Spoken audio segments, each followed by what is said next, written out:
అందరికీ నమస్కారం. మా యూట్యూబ్ ఛానల్ వీక్షిస్తున్న ప్రేక్షకులందరికీ మా ధన్యవాదాలు. ఈరోజు కామన్ కండిషన్ థైరాయిడ్ నాడ్యూల్స్ గురించి మాట్లాడుకుందాం. థైరాయిడ్ అనేది మన మెడలో కింద భాగంలో ఉండే ఒక అవయవం.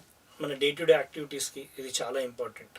థైరాయిడ్ మామూలుగా బయటకు కనిపించదు, కానీ కొన్ని సందర్భాల్లో ఎస్పెషలీ యువతుల్లో, ప్రెగ్నెన్సీ దగ్గర ఉన్న మహిళల్లో ఈ థైరాయిడ్ రిక్వైర్మెంట్ ఎక్కువ అవ్వడం చేత థైరాయిడ్ గ్లాండ్ ఉబ్బి బయటకి ఈ నాడ్యూల్స్ అనేవి డెవలప్ అవుతాయి. యూజువల్గా ఇవి ఒక్కసారి ఏర్పడిన తర్వాత మళ్ళీ వాటి అంతటా అవే, లేకపోతే మందులతో కరిగే అవకాశాలు ఉండవు. సో చాలా మంది బయటకు కనిపించడానికి ఇబ్బందిగా ఉంది అనే కారణం చేత దీనికి ట్రీట్మెంట్ కోసం వెళ్తారు. అతి కొద్ది మందిలో ఇది మరీ పెద్దగా పెరిగిపోయి తినడానికి ఇబ్బంది ఉండడం కానీ, గాలి తీసుకోవడానికి ఇబ్బంది పడడం కానీ, లేకపోతే వాయిస్లో మార్పు చేత కానీ దీని ట్రీట్మెంట్ కోసం వస్తూ ఉంటారు. ఇది యూజువల్గా చాలామంది ఓపెన్ సర్జరీతో ట్రీట్మెంట్ తీసుకుంటారు. ఓపెన్ సర్జరీలో ఏం జరుగుతుందంటే మెడ మీద ఒక కోత పెట్టి మొత్తం థైరాయిడ్ దాంతోపాటు ఉన్న ఈ నాడ్యూల్స్ని తీసేయబడతారు. బట్ ఇంటర్వెన్షన్ రేడియాలజీ పద్ధతిలో ఇటువంటి ఘాట్ అది ఏమీ అవసరం లేకుండా ఏదైతే థైరాయిడ్లో మనకి వాపు కనిపించిందో ఆ వాపు లోపలికి ఒక చిన్న సూది పంపించడం ద్వారా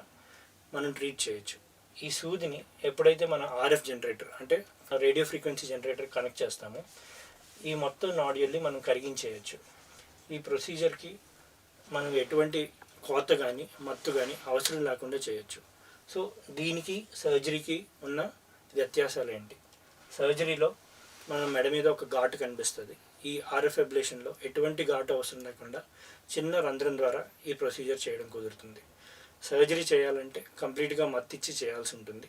ఇందులో ఎటువంటి మత్తు అవసరం లేకుండా కొంచెం లోకల్ ఎనస్థీషియాతో పేషెంట్ మొత్తం అవేక్గా ఉండి మనం ప్రొసీజర్ చేయడం జరుగుతుంది. సర్జరీలో ఈ నాడ్యూల్తో పాటు ఈ వాపుతో పాటు మొత్తం థైరాయిడ్ గ్రంథిని మొత్తం తీస్తారు. కానీ మనం ఎప్పుడైతే స్కాన్లో అల్ట్రాసౌండ్లో చూసుకుంటూ ఈ వాపును మాత్రం కరిగించామో మిగతా థైరాయిడ్ గ్రంథి ఎటువంటి ఎఫెక్ట్ అవ్వదు. సో దీని కారణం చేత ఏంటంటే సర్జరీలో మొత్తం థైరాయిడ్ తీసేస్తారు కాబట్టి జీవితాంతం వాళ్ళు థైరాయిడ్ సప్లిమెంట్స్ వాడాల్సి ఉంటుంది. ఈ technique intervention radiology RF ablation ద్వారా ఎప్పుడైతే మనం ప్రొసీజర్ చేస్తామో వాళ్ళకు జీవితాంతం ఇలా థైరాయిడ్ సప్లిమెంటేషన్ తీసుకోవాల్సిన అవసరం ఉండదు. ఎందుకంటే వాళ్ళ థైరాయిడ్ ఏమీ ఎఫెక్ట్ అవ్వకుండా నార్మల్గా పనిచేస్తుంది కాబట్టి. ఓపెన్ సర్జరీలో హాస్పిటల్ అడ్మిట్ అవ్వాల్సి ఉంటుంది. ఇంటర్వెన్షన్ రేడియాలజీ పద్ధతిలో అరగంట ప్రొసీజర్ అయిపోయిన అరగంటలోనే మళ్ళీ మీరు ఇంటికి వెళ్ళిపోవచ్చు.